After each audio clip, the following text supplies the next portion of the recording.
महाविकास आघाडीमध्ये जागा जवळपास फायनल झालेल्या आहेत. योग्य वेळेवर आम्ही या जागा सगळ्या डिक्लेअर करू आणि संघटनात्मक काँग्रेस आता महाराष्ट्रामध्ये एकदम मजबूत आहे आणि निकालही महाविकास आघाडीच्या बाजूने आपल्याला यावेळेस पाहायला मिळतील.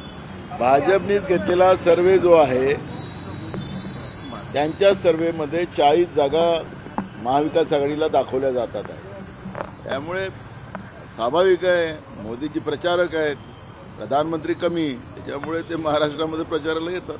त्यांनी मोदी साहेबांना त्यांचं वय विचारलं पाहिजे, म्हणजे बघ तुमची हिंमत काय असेल दिसेल. त्यांनी आपल्या काकाचं विचारण्यापेक्षा आता ज्या विचारात ते गुंतलेले आहेत त्या नेत्यांचे प्रमुख जे आहेत मोदी साहेबांचं वय विचारलं पाहिजे.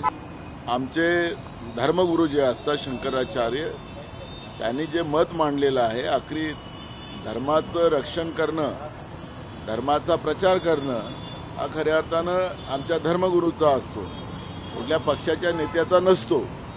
अजूनही मंदिराचं काम पूर्ण झालेलं नाही. मंदिर वही बनाएंगे असं म्हणून या देशामध्ये उद्रेक निर्माण करणारी भाजप आता 4 किलोमीटरवर भगवान श्रीरामाचं मंदिर त्यांनी बांधलं. आखरी हा उद्रेक करायला काय गरज होती? राजीव गांधींनी त्याच काळात हा पर्याय दिलेला होता, त्याच्यामध्ये कोर्ट कचेरी पण झाली नसती.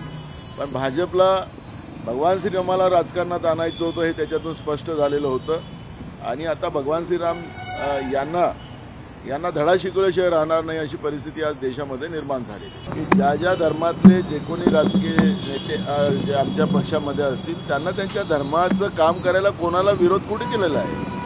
त्याच्यामुळे आस्थेचा हा विषय आहे, श्रद्धेचा विषय आहे. तर दंगेकर काय नवीन करतात असं म्हणायचं काही कारण नाही. फक्त कोणाला ठेकाही दिला गेलेला आहे.